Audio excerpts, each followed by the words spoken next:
We're going to go ahead and get started. Good morning, good evening, everyone. Thanks for joining us for this clinical TA webinar hosted by STAR-UCSF and USAID. The topic for today's webinar and this series is oxygen device show and tell. We'll talk a little bit more about exactly what we mean and look forward to a brief presentation followed by some Q&A. But before we get into that, wanted to orient everybody to the format. As a reminder, we are recording this session and the recording is being done so that we can share it with our colleagues and host it on the Open Critical Care Forum afterwards. As a reminder, this is intended to be for educational purposes only. Please read through the disclaimer. As an additional note, we will be showing and referencing various manufacturers' equipment during this talk, and that does not represent endorsement, and want to reiterate that the manufacturer specifications and user manuals should be referenced directly prior to operation of any of the equipment. These webinars are live translated into Spanish and French. You can select your preferred language using the menu bar as shown here. If you have any issues with that, please send a chat to Lauren Wall, who's joining us and can help guide. Additionally, if you have questions during the presentation or during the Q&A session, please use the Q&A button at the bottom at your menu bar or at the top of your screen. Submit those. We'll try to answer as many as we can in the live session. And for those that we can't, we will try and get back in touch with you if you provide your contact information. As a reminder, a lot of the material that we'll be talking about today is available through the portals that have been created as part of this project: opencriticalcare.org, the COVID-19 treatment guidelines dashboard, and COVID protocols. Specifically, I just want to highlight two resources in particular. One is the frequently asked questions page for oxygen supply and delivery, which can be found on the Open Critical Care portal as shown here on the left. And on the right, the resource library on Open Critical Care, which contains a lot of the reference material for many of the devices that we're going to be talking about today. There are a few key messages I want to highlight that we'll go through during the talk. And these are as follows. O2 sources are not interchangeable, and neither are durables and consumables. These are unfortunately not as standardized as one might hope. We'll go through some specific examples of where this is coming up. Additionally, not all ventilators are created equally. There are many different types of ventilators out there, and these vents use different supplies, different oxygen sources, and as a result also have different capabilities. It's very important to know what equipment you have and what it can be used for, especially in the context of COVID-19 care. We'll also talk about a few questions that have come up recently through the portals. One is the issue of oxygen concentrators and splitting and combining them. This can be done, but there are many considerations that need to be taken into account, and we'll review those. Additionally, with CPAP, BiPAP, non-invasive positive pressure, these have what are often very confusing terminology and equipment, which again is not standardized and must be taken into consideration when using these devices. So these objectives will chip away at over the course of the talk. I'm not going to review them all here. But before we get started, I just want to take a moment to thank and introduce our three panelists and presenters who are going to be joining us. First is Rich Branson, a respiratory therapist with 40 years of experience. He's currently Professor Emeritus in the Division of Trauma and Critical Care and Acute Care Surgery at the University of Cincinnati, where he directs critical care research. He's also adjunct faculty at the USAF School of Aerospace Medicine. Mr. Branson is also editor-in-chief of Respiratory Care Journal and has over 300 peer-reviewed publications and multiple textbooks. His research interests include mechanical ventilation, disaster medicine, and transport of critically ill patients. Next is Dr. Cornel Sendagire, who is joining us from Kampala, Uganda. Dr. Sendagire is an anesthesiologist and critical care specialist from Kampala. He's a lecturer in the Department of Anesthesia and Critical Care at Makerere University. He's also a consultant in cardiac anesthesia at the Uganda Heart Institute. He is part, as is Rich and Robert, part of our technical advisory group for USAID and COVID-19 response project. Dr. Sendagire is also a technical advisor on the scientific committee for Uganda's Ministry of Health COVID case management team. Currently, he's focused on improving anesthesia and critical care in resource variable settings through multiple research projects. And finally, Mr. Robert Neighbour is joining us. Mr. Neighbour is a chartered engineer, a fellow of the Institution of Engineering and Technology. He spent a significant proportion of his career in low and middle income countries, working to install and maintain anesthetic and critical care equipment, as well as training people in its use and maintenance. He's provided logistical support in numerous settings around the world. He's also the past recipient of the Langton Hero Award from the Association of Anaesthetists Great Britain and Ireland for services in the discipline of anesthesiology. Thank you all for joining us today. So with that, we're going to jump into the presentation. The presentation will last about 25 minutes, and then we'll follow that with live Q&A where we'll go through and demo some of the equipment that I have here behind me and that Mr. Neighbour has with him and our other colleagues. So with that, let's start off by talking about low and high pressure oxygen sources. Our goal is to try and identify and understand the difference between the two and understand how to estimate the maximum oxygen concentration that a device might be able to deliver. Before we jump into that, a few pieces of terminology to get out of the way. Flow rate, FiO2, and minute ventilation. When we talk about flow rate, we're talking about liters per minute of gas flow that's going from your oxygen source to the patient. For FiO2, or fraction of inspired oxygen, this is the fraction of inhaled gas that is made up of pure oxygen. So an FiO2 of 1 would be 100% concentration of oxygen. An FiO2 of 0.5 would be 50% concentration of oxygen. And then finally, minute ventilation. This is the patient's respiratory rate, how fast they're breathing, multiplied by the tidal volume, how big each breath is. This gives us a sense of how much gas is moving in and out of the patient over the course, it's usually over the course of a minute. A few delivery devices that I want to get out of the way in terms of terminology that we'll be referencing. One is nasal cannula. As you can see in the top left, this device goes in the patient's nose and generally can help manage less severe patients who need oxygen. Moving from left to right, we have a simple face mask. This goes around the patient's nose and mouth and provides us a slightly higher level of oxygen, which we'll get into. Shown here in the third image is a Venturi or entrainment mask. This mixes room air and 100% oxygen to deliver varying concentrations of oxygen.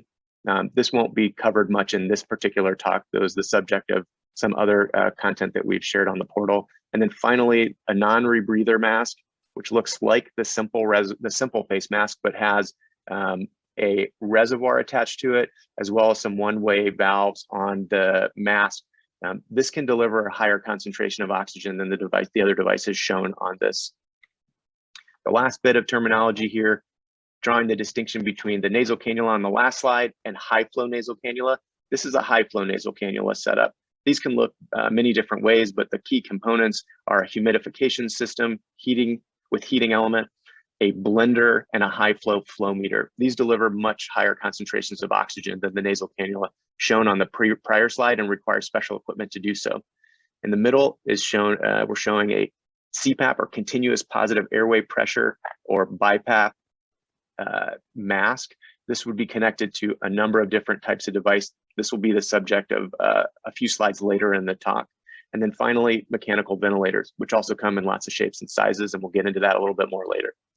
So with that, let's talk about high pressure oxygen sources. When we're talking about high pressure oxygen sources, we're generally talking about oxygen that's coming out of a cylinder or coming out of a wall.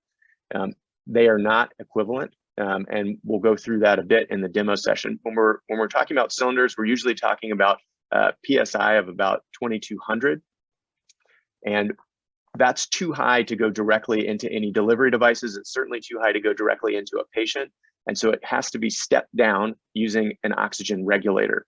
A pressure regulator, as shown in the top right, will step this down to a pressure closer to 50 PSI, which can then be further regulated by a device like a flow meter, and then delivered to a patient. At 50 psi directly out of the regulator, it can be connected though to devices that require a high pressure oxygen source, and we'll demo that shortly. The other high pressure device high pressure source rather that we're showing here is wall or piped oxygen.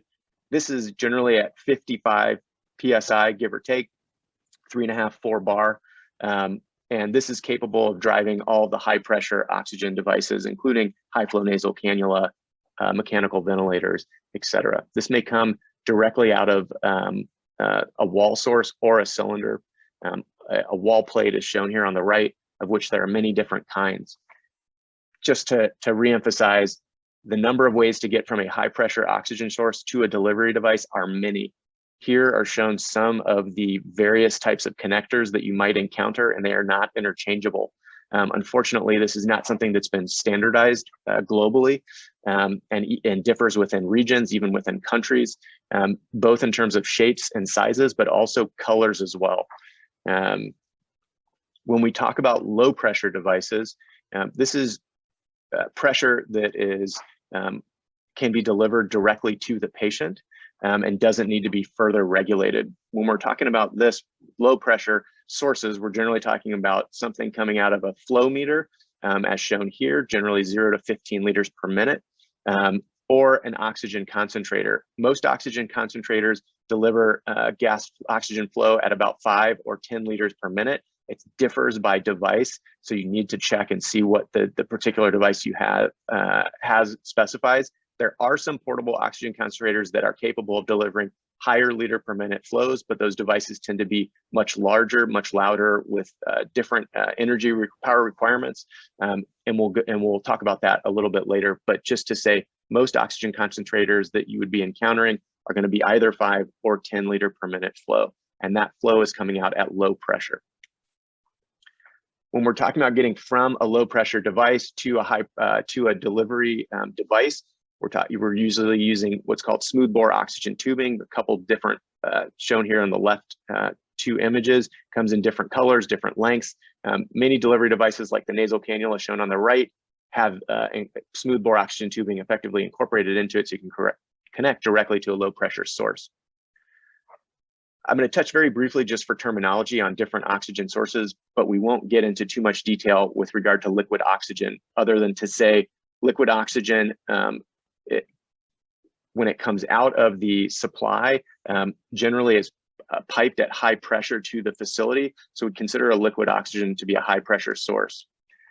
Pressure swing adsorption, or PSA plants, oxygen plants, these use a technique called pressure swing absorption to take room air, remove the nitrogen, and produce oxygen at 93 to 100% concentration.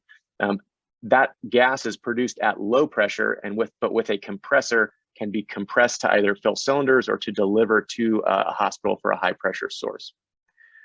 Portable oxygen concentrators are going to be the topic of some of our show and tell. So I'll just briefly highlight that when we're talking about portable oxygen concentrators, again, this is usually a low pressure source of oxygen. Oxygen cylinders are high pressure source of oxygen. One thing I wanted to highlight here is that, again, unfortunately, standardization of tank sizes and colors is not universal. Even where standards are followed, it is not uncommon that tanks are repainted or repurposed. And so be very certain of the source of your gas supply. Additionally, there's variability in the quality of gas. So just because you have a cylinder that is full of oxygen, it does not mean that it necessarily will be 100% oxygen. So being able to test what is in your tank is important, and we'll review that in a few minutes. What this diagram is showing is how to get from your oxygen source to the patient. Start at the top with a cylinder. To get from a cylinder to the bedside, the cylinders are often at the bedside or in a manifold near the ward, but you'll need a regulator in order to step that down to a pressure that can be used for various devices. A PSA oxygen plant starts off as a low pressure source, needs a compressor to get to high pressure in green, and then can be either piped to the hospital or used to fill cylinders. And then liquid oxygen as a high pressure source. As you can see in on the right-hand column, nasal cannula face masks in blue. These are our low pressure sources. And as we move down to the bottom, as we transition to green, highlighting that these devices generally require a high pressure source and cannot be run off of the low pressure sources, although there are a few exceptions, and we'll go through those in the demo. Now, what happens in practice does not always match what is happening in the references that are commonly available. Improvisation in oxygen delivery is very common. We're just showing a few examples of things that are happening that many on this call may be encountering. Providers are often forced to make do with what they have to save the lives in front of them. We'll be hoping to provide a couple of tips to make this as safe as possible, but suffice it to say, there are many permutations of what we're going to be going through today. This summary slide lists the delivery devices that require high pressure on the left side, so high flow nasal cannula, usually CPAP and BiPAP, and usually traditional ICU mechanical ventilators require a high pressure oxygen source, and then low pressure delivery devices that can use low pressure sources on the right. One thing to highlight that we'll talk about later is there are certain devices like transport mechanical ventilators and some CPAP and BiPAP devices that are able to use low pressure oxygen sources to increase the concentration of oxygen delivered to patients and don't require a high pressure oxygen source. Just because a device uses a low pressure source does not mean it doesn't use a lot of oxygen though, just to highlight that. For example, a common, one of the things that we're seeing during the COVID-19 pandemic that is not new, this is a practice that has been around for quite a long time, is combining multiple low flow oxygen delivery devices to try and increase the concentration of oxygen delivered. So a nasal cannula and a non-rebreather with reservoir. If you're running a non-rebreather at 15 liters a minute and nasal cannula at 5, you're consuming 20 liters a minute of oxygen. That's a lot of oxygen to be using even from low pressure sources.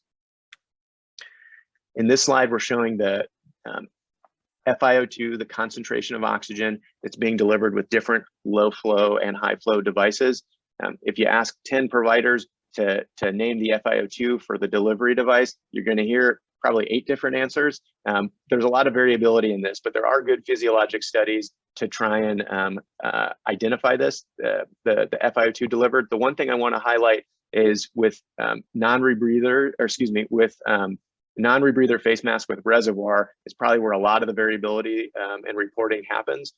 These devices are generally designed to run on 10 to 20 liters per minute of flow into the device, enough to fill the reservoir. And with that, in a healthy patient who's not breathing fast, might be able to deliver 100% oxygen concentration. But in patients who are sick and who are breathing very quickly and taking big breaths, it's not enough oxygen. They will not deliver 100% oxygen. It tends to be more in the 50 to 80% range.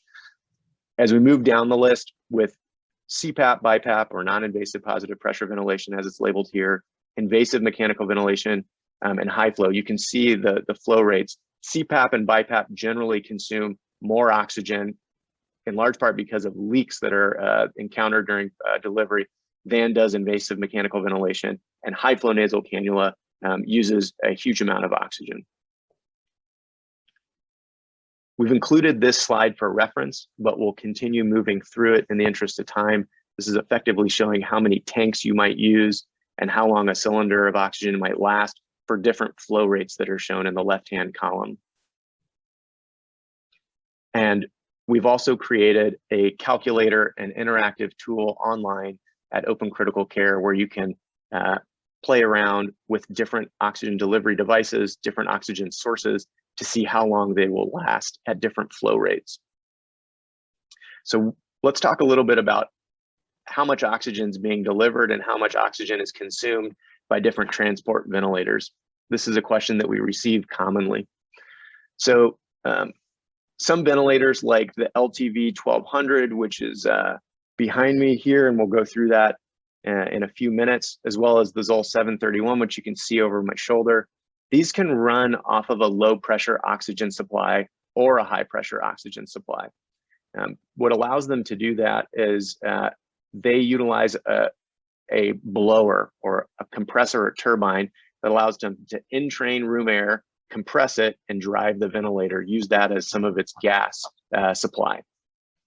When you're running the device on a low flow oxygen source, it allows you to enrich the concentration of that room air, increase the concentration from 21% to a higher level. But that higher level is not universal among different ventilators. It differs by manufacturer. So we'll talk more specifically about that in the next slide. But the ultimate concentration of oxygen that's delivered to the patient is determined by multiple factors, not the least of which is the specifications of that ventilator, which may be regulated, but also how fast the patient needs to be ventilated, how big the breaths are, how fast the ventilator is set to deliver that, and then also the quality of the supply of oxygen and how fast you can get it into the device. So for the ZOLL 731, for example, if the input flow on a low flow source is set to match the minute ventilation delivered to the patient, and the external reservoir, which we'll talk about in a minute, is used, then the device can deliver 100% concentration of oxygen, an FiO2 of 1. If the ZOLL's on a high pressure oxygen source, same thing, it can deliver 100% oxygen. Another vent that we commonly get questions about is the Puritan Bennett 560 from Medtronic. This ventilator accepts only low pressure oxygen and only at a flow of 15 liters per minute. With that, it can deliver up to 50% concentration of oxygen, or an FiO2 of 0.5, but it cannot deliver higher concentrations of oxygen than that. In the table that was shown previously with different delivery devices, 0.5 FiO2 is about what would be delivered by a simple face mask at 10 liters per minute. For the LTV 1200 and 2200 series ventilators from Vyaire, this also can run off of a high pressure or low pressure source. On a high pressure, it can deliver 100%. On a low pressure source, if the input flow is set to equal the minute ventilation of the patient or the setting, then it can deliver up to 100% FiO2, assuming minute ventilation is less than or equal to 20 liters per minute. What that translates into, here's an example. Let's say you had a 5 or 10 liter per minute oxygen concentrator feeding the ventilator as your source of oxygen, then the max FiO2 that could be delivered would be about 50 or 75% respectively. Now, the calculation for this is something that you need to pull out of the manufacturer's manuals, and you'll see nomograms like this one, and that's where that data came from. So on the left-hand side is the input for we'll go through the LTV just briefly, the input oxygen flow from a low pressure source. If we choose 10 liters per minute on that left-hand column and then follow the line to where it intersects a minute ventilation of 10, which is on the right y-axis, then we'll get to somewhere between around 70% FiO2 delivered. This is important because these ventilators do not measure the concentration of oxygen that's delivered. It's determined based on the flow that's being delivered into them. So this is not something that the machine's going to measure. You need to do this calculation. It is possible to add an external oxygen sensor, but frequently that is not done. A quick note on oxygen consumption, oxygen concentration delivery. Different ventilators consume different amounts of oxygen, even when everything else is the same settings, same patient.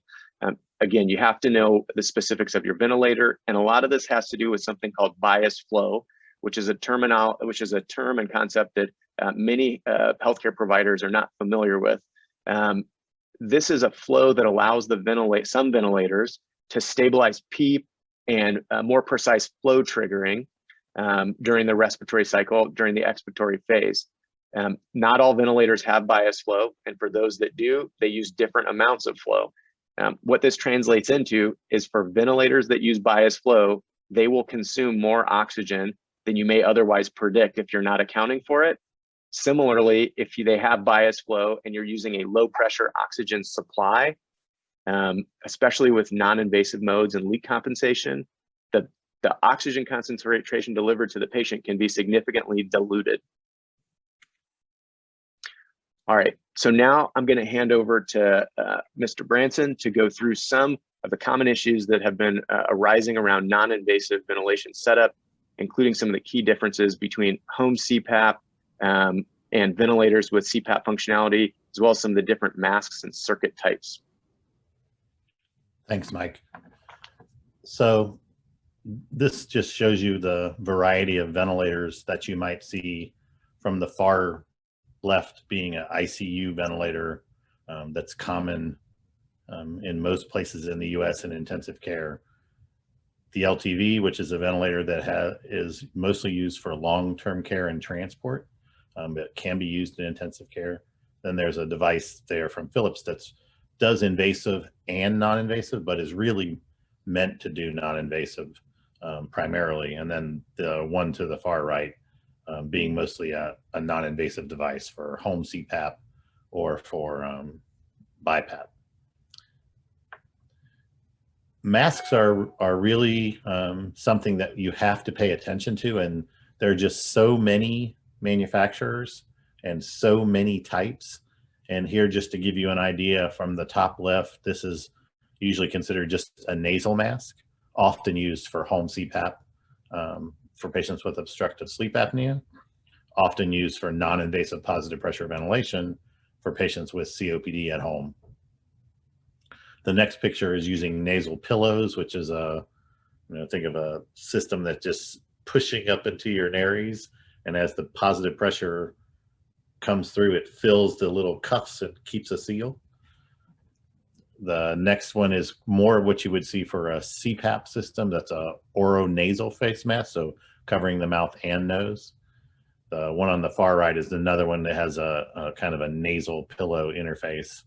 The two on the bottom left here were actually modeled after the masks that firefighters wear when they go into a fire, and are full face masks, so it covers the entire face.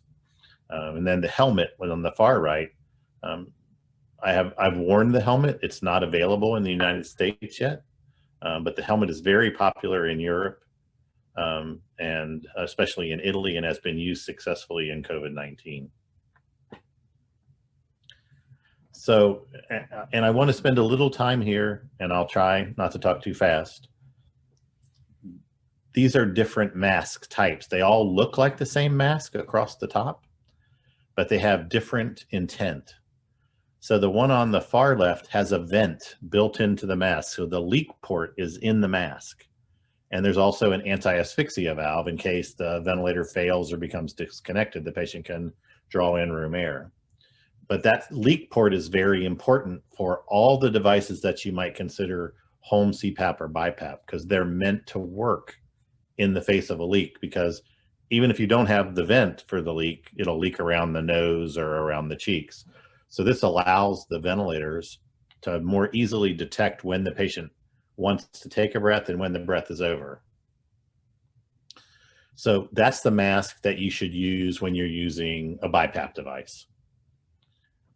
The non-vented mask has an anti-asphyxia valve, is used with devices that have a CO2 leak port. So if you look down below that, you'll see where the CO2 leak port is. And those often in the old or the original devices by Philips, when it was Respironics, used a little valve called the whisper swivel, which looked like gills on the side of a piece of tubing, and that would allow not only the leak, but also that's where exhaled gas was eliminated.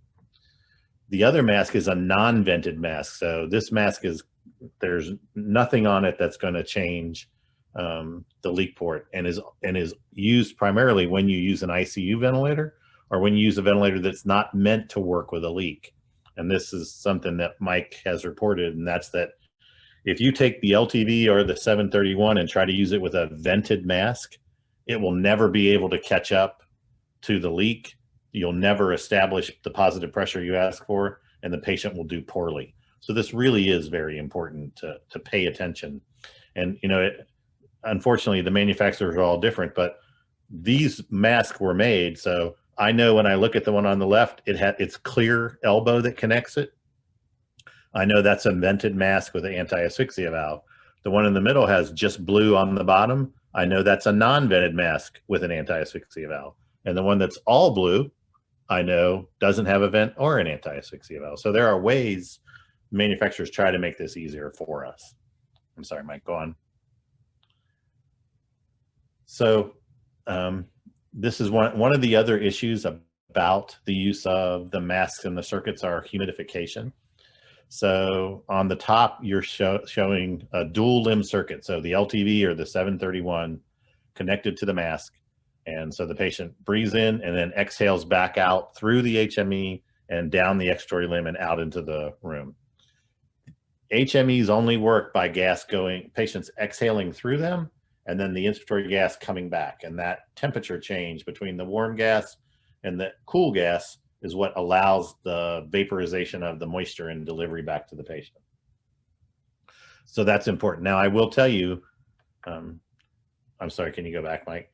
When you're at this point, the mask and the HME do add some dead space that your patient's going to rebreathe that you might have to account for by perhaps delivering a larger tidal volume than you might normally use. And then the single limb with a non-vented mask, and again, like the 731 with the exhalation valve and the extraoral limb, very similar. Okay, I'm sorry, go ahead. When you use a vented mask, so a leak in the mask itself, now we're showing a bacteria filter, not an HME. And so if you were to use an HME in this point, the patient's exhaled gas is all going out through the leak and never traversing the HME, so it would have no effect whatsoever. But this is a system where you can use that expired filter, but realize where the expiratory flow is going isn't filtered into the room. So you should protect yourself and wear PPE. And then the single limb circuit with that has the leak adapter below the HME, again, very important. If the leak is on the other side of the HME, the HME will have no functionality. So if you're going to use a fixed leak like a whisper swivel, it has to be below the heat and moisture exchanger. So again, Mike has told us the Busniak CPAP, which is very popular, was developed in France, if I remember correctly, is a CPAP device that uses low flow oxygen, or I should say low pressure oxygen, because the flow can actually, be 10 or 20 liters a minute.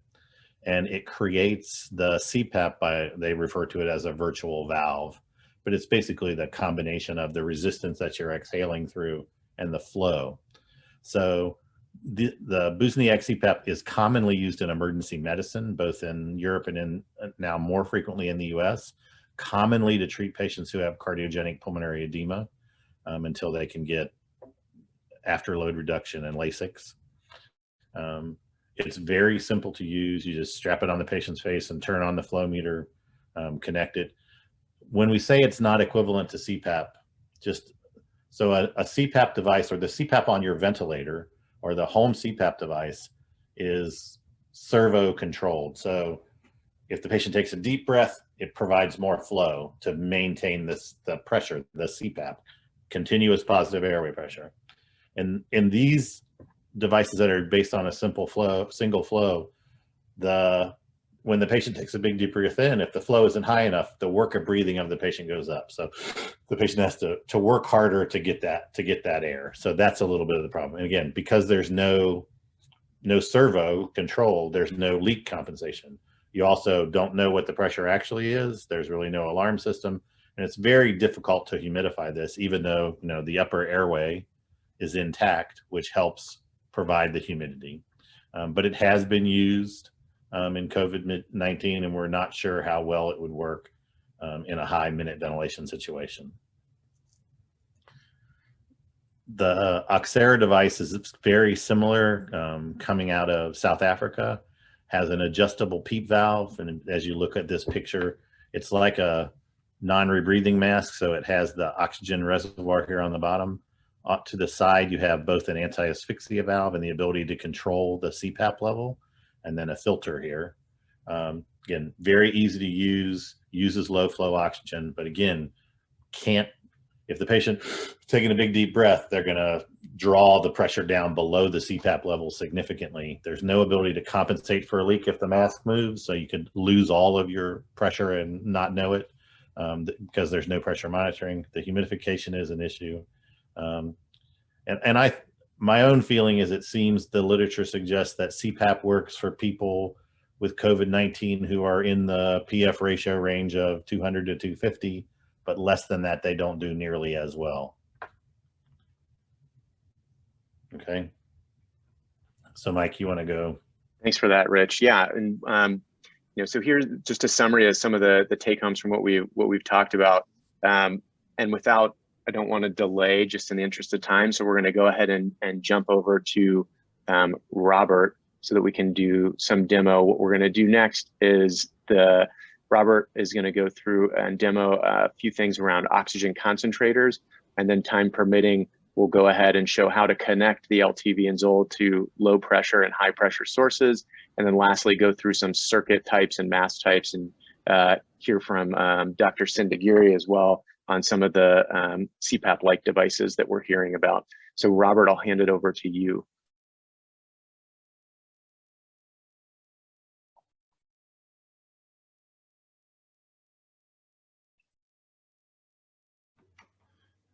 What do we want here?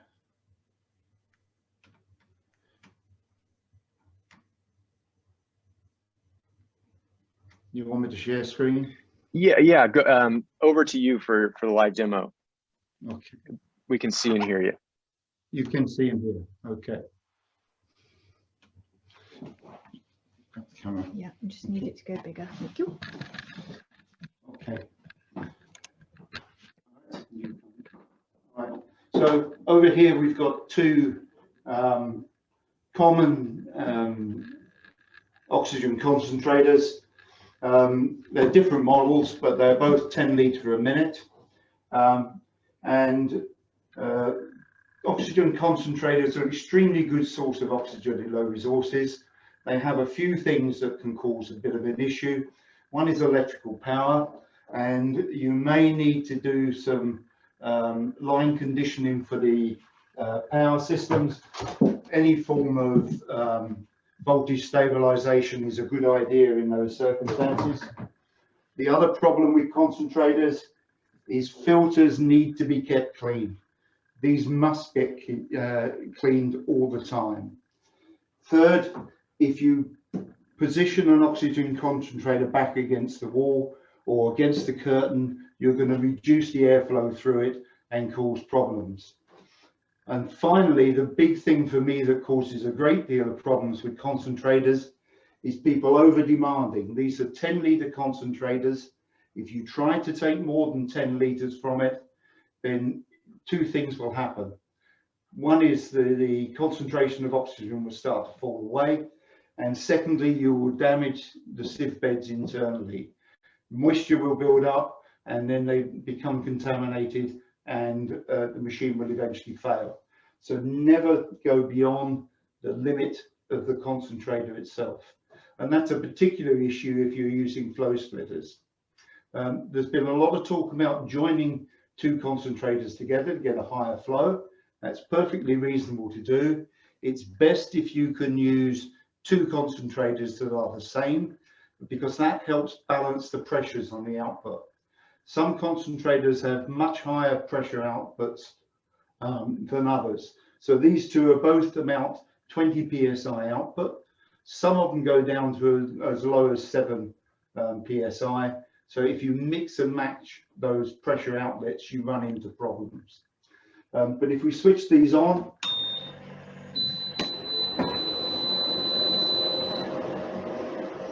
they very quickly build up to their full flow rate.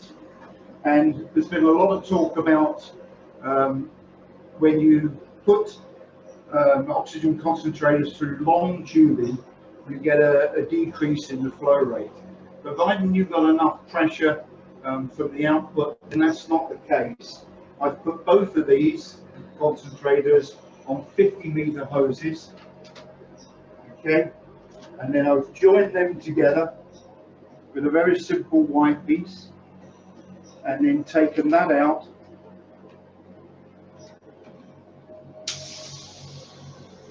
on another single tube.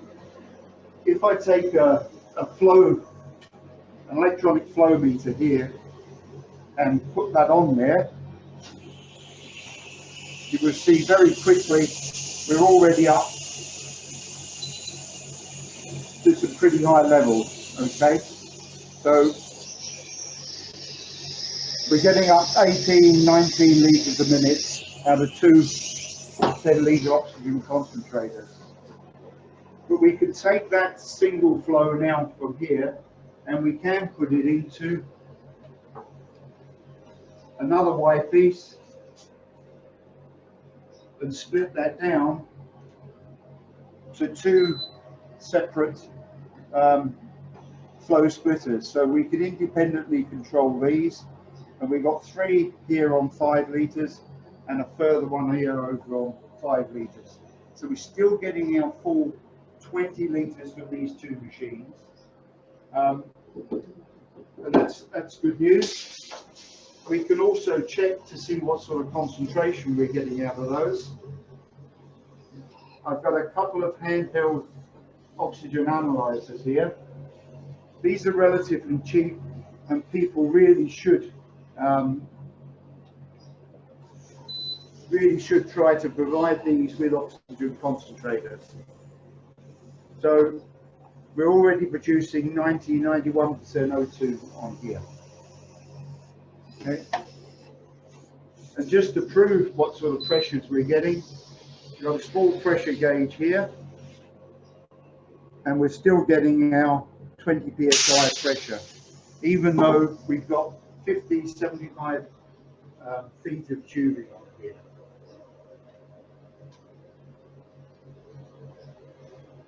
If we also look at some of the regulators for cylinders, the problem is there are so many of these around. All sorts of different connections. This is a standard ball nose connection, and this is a standard pin index connector here on 2 regulators.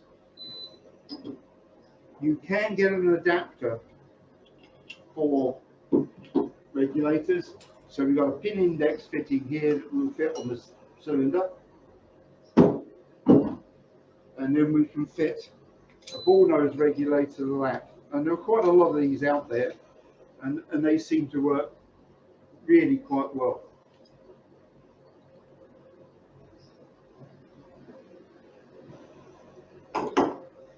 So if we go back to the concentrator over here, I deliberately turn this one up beyond its 10 litres, and you immediately get a warning light up here, because we're starting to get low concentrations of oxygen out. So it's very easy when you're giving your patient the 10 litres that you've got available and you decide that they need more oxygen, it's very, very easy to try and turn this up. But it's a very dangerous thing to do, because in reality, you will be giving less oxygen rather than more. Oxygen from concentrators is pretty dry, so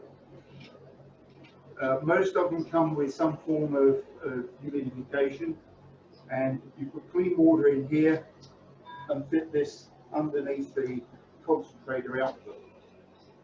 But quite often in the field, I've found concentrators not delivering their full amount, and it usually comes down to the diffuser at the end of the tube here that gets blocked and starts to corrode and then slows down the flow through it.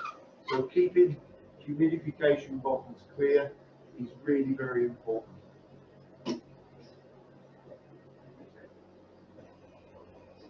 I'll hand you back to Mike now.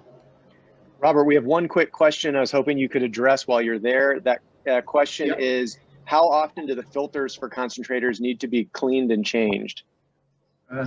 That's really dependent on how dirty your environment is, but quite often that can be daily. But most of the gross particle filters just need washing. Shake out as much water as you can and put them straight back in, because if you hang it out to dry, they're quite useful for cleaning car windscreens, and they tend to disappear very quickly. Thanks for that, Robert. I suspect we'll have some more questions. I'm going to get set up here for the LTV and 731 demos, and in the interim, Dr. Sendagire, wondering if we could hand it over to you to show some of the CPAP-like devices that you're encountering and talk a little bit about your experience with those. All right. Thank you, Mike. Nice to be here. So I'm going to just talk about the Bosniak CPAP, and it's a device. This is the valve of the Bosniak CPAP, and as you can see, it is completely open all through. There's a connection with the green tubing. Okay, it's a long tubing that you connect to oxygen, and you turn up the floors, and then there is a tiny transparent tubing here. And this one is really connected to the manometer and allows you to know how much pressure, how much CPAP you're actually getting to the patient. So this is what Mr. Branson was referring to as a virtual valve. You literally do not see any obstruction through this, but it's the flows from the oxygen that create a bit of pressure as the patient is breathing out. And so it can be connected to a mask, regular CPAP mask, as you can see. And so you just put a filter before the valve and then connect the two and turn up your flows and monitor. You're able to monitor how much pressure you're delivering. So we in Uganda, we are going to try do a clinical trial on this, comparing it with high flow nasal cannula as well as conventional oxygen therapy.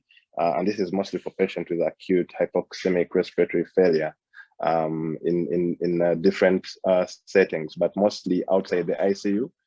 Because it's easy to use, we want to see if there would be better outcomes, probably less mortality. We don't know yet. So we hope the trial will be starting probably this month, and we should have the data somewhere in October. Over to you, Mike. Thanks a lot, Cornel. Just a reminder, please go ahead and put any questions that you have into the chat, and we'll go ahead and continue on with the demo here. So forgive my camera angles, but I just wanted to highlight one quick device here, or one quick note. On the Axera device, you may have noticed that this the shape, that very distinct shape on the end of the inlet, and you may encounter that on a lot of bits and pieces from different oxygen delivery devices, including CPAP and BiPAP. It's a very intentional design, and it's intended so that if this comes in contact with a flat surface, it doesn't completely occlude the intake. That's very important for certain devices, and just want to highlight that, especially because we see a lot of folks improvising, and not all parts can be interchanged. There's sometimes a very specific purpose, even though it may not be obvious. So with that, why don't we go over to the 731 here. So this is ZOLL's 731 ventilator. It's a transport ventilator capable of taking care of critically ill patients. This device can take both a high pressure and low pressure oxygen source. So for the high pressure oxygen source, you're going to need a reinforced high pressure oxygen hose like the one that I have here. But keep in mind, you're going to need to know what your oxygen source will accept in terms of hose compatibility. But for the ZOLL ventilator, the high pressure oxygen input is found here on the top. It's a diameter index safety system connector, and it simply screws on here. So I would screw this in, and now we have a high pressure oxygen source. So this vent, when that's connected, would be able to deliver 100% oxygen concentration to the patient. But let's say you don't have a high pressure oxygen source, or perhaps this tubing. What can you do? So the ZOLL is designed to be able to also work with a low pressure oxygen source, and that may be the oxygen concentrator that we have here, or it may be coming out of an oxygen cylinder that's been stepped down, or perhaps out of a flow meter like the one that I'm holding here. So in order to deliver low pressure oxygen into the ZOLL, we're going to turn it on its side here and look at the air inlet valve. So this air intake port will accept low pressure oxygen. Normally it's sucking in room air. It is not a concentrator. So when it sucks in room air, and that's the only source, it can only deliver room air, which is 21% oxygen, and not enough to take care of patients with COVID-19 or any form of hypoxemic respiratory failure. So to get oxygen into this device, if I don't have a high pressure source, I'm going to need to connect into the air intake. ZOLL sells a reservoir that's meant to run with this device. That reservoir has a green oxygen reservoir bag similar to this one, but it has a specially designed manifold that has a safety valve in it and has a connector that accepts the low pressure oxygen source. The manufacturer recommends that that is the only device that should be used to use low pressure oxygen setup. What I'm going to be showing here is considered off-label and not endorsed by the manufacturer nor by us, but are some examples of things that we have seen in practice. For example, you can put a bacterial viral filter into the air intake and connect into that. You need a variety of adapters to do this, 10 millimeter, 15 millimeter, 22 millimeter, depending on what you have available. Connect into the oxygen, an adapter, and then some standard ventilator corrugated tubing. Now, you'll notice here, I'm going to bring this closer to the camera. In here is what we call an oxygen bleed-in or oxygen titration spacer. This is where my smooth bore oxygen tubing is connecting to inject oxygen into this circuit, which then fills the corrugated tubing and acts like a reservoir. And then the ventilator can suck out of this tube to get an enriched source of oxygen. Now, anytime something is connected to the air inlet port, you have to change on the ventilator the settings to put it into reservoir mode so that it doesn't constantly alarm when it's sensing this resistance, this pressure, this back pressure. If you're experiencing that, it may be that you have too much resistance in the tubing that has been put in here. Now, if these are parts that aren't you don't commonly have in your facility, another commonly deployed, but again, not endorsed workaround is to take the circuit. So here's a circuit, a dual end circuit that's intended to be used for the ZOLL 731. And this circuit, in the same way that we connected our, this last setup, I can put a bacterial viral filter in here, connect the circuit into that. And then this green hose is for sensing pressure when you're using the ventilator mode, but I can repurpose that and take the other end of it here and connect that directly into our oxygen concentrator, for example, or directly into our cylinder or flow meter. Now, when doing that, it's important to note, again, this needs to be in reservoir mode, otherwise you're going to constantly get alarms, but you also may continue to get alarms despite being in reservoir mode because of the length of this circuit. So keeping an eye on the length is going to be important. The last note is the path of least resistance is going to be still out of the expiratory valve, and this expiratory valve must be occluded, which could be done by simply removing the expiratory valve and taping this in shut. All right, so that is the 731. Next up, I'm just going to slide us over here to the LTV 1200. You'll notice on the side of the LTV 1200 is a similar looking oxygen inlet. Now, if I had a high pressure oxygen source, now that might be coming out of a regulator from a cylinder, or it may be coming out of a wall plate connector shown earlier. I would connect one end to that and then the other end directly into the ventilator here. That would screw on, and if I have that high pressure source connected, then I'm good to go and can deliver 100% oxygen concentration. But if I don't have that, the other option is I can take this commonly encountered Christmas tree or barbed tapered adapter, and I can screw that directly onto the oxygen inlet port here. I can take my smooth bore oxygen tubing, connect that directly onto the Christmas tree, and then connect the other end either into my cylinder or over into my oxygen concentrator. Now, the concentration of oxygen that this can deliver can be up to 100%, but it will depend on how much flow is going in at low flow and the quality, as we had discussed earlier. One important thing to note, this Christmas tree barbed adapter cannot be screwed onto the high pressure inlet for the 731. That ventilator will not function if you try and do this with that ventilator. So I'm gonna pause here for a second and invite any additional questions.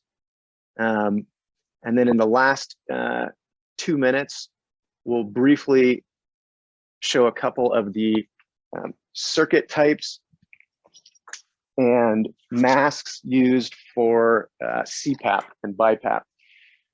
So what I'm holding here in my hand is a mask. This particular mask is made by Philips Respironics. This is used for their CPAP and BiPAP. Now, this device has a port there, and in that port, I need to insert an elbow to connect it to the device. This particular one is non-vented. There's no holes in this device. It's all blue, although that may not be a universal color code. So that would be a non-vented mask. What I'm showing here, which was also in the pictures, is another example of a non-vented mask. There's no holes in this, and if I were to connect it to a circuit without any holes, this would only be usable in devices that can accept a non-vented mask. Now that would be a device like the LTV or the 731 using a dual limb circuit. As Rich had pointed out earlier, I can remove this elbow and replace it with a vented elbow. And you can see here, this vented elbow, you can see right through it. This will not work on a machine like the LTV or the 731 that use a dual limb circuit setup. The vent will not be able to keep up with it. And in the last minute here, just to show the vent circuits.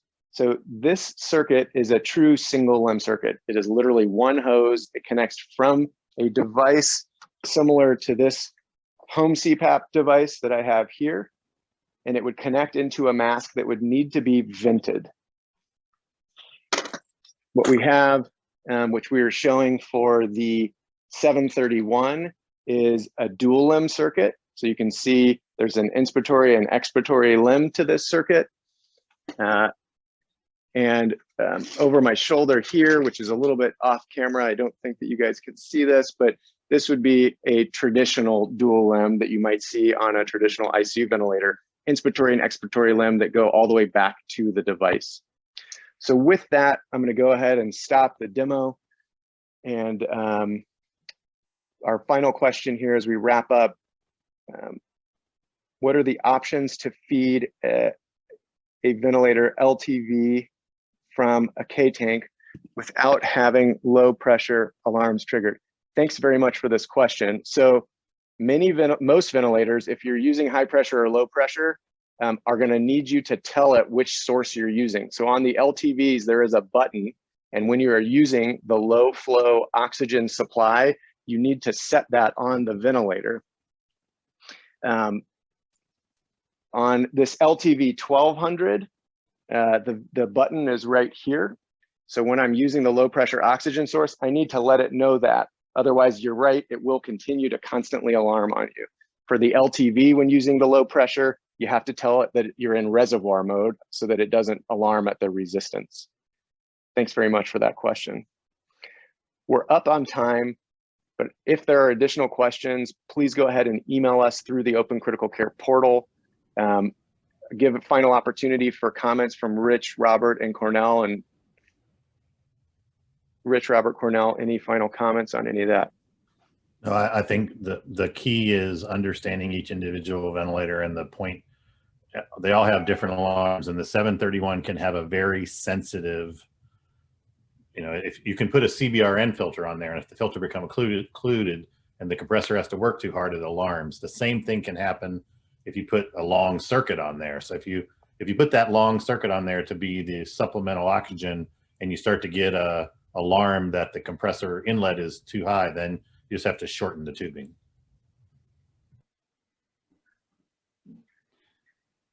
Yeah, I think that's key. Understanding the It's been a equipment. pleasure. Thank you, Mike. Understanding the equipment you have is very important, and that takes a little bit of time to get used to it. In the present circumstances, that's not always the case. So try to take a little bit of time to understand the equipment before you use it in anger. And concentrators are a problem in the United States too. It's not just around, it's not like this is unique to the USAID situation. Concentrators in patients' homes and in long-term care facilities get contaminated with moisture and then sit in the closet and aren't used for 2 months and then get pulled out, and they just don't work very well. Thanks very much for that. So with that, we'll go ahead and wrap up. Again, this video will be posted, as will the slides, on the Open Critical Care portal. All the visual aids and references will be there as well. If you have additional questions, please reach out to us through the portal. And reminder, this Friday, we'll also have a live chat session through the portal. The time is posted on the homepage, and we can answer additional questions in real time then as well. Special thanks again to Dr. Sendagire, Mr. Branson, Mr. Neighbour, and to the team here at UCSF and STAR, Lauren Wall and Leah Murphy. Thanks to USAID for the support and STAR for collaboration on this, and we'll see you next time. Thanks very much.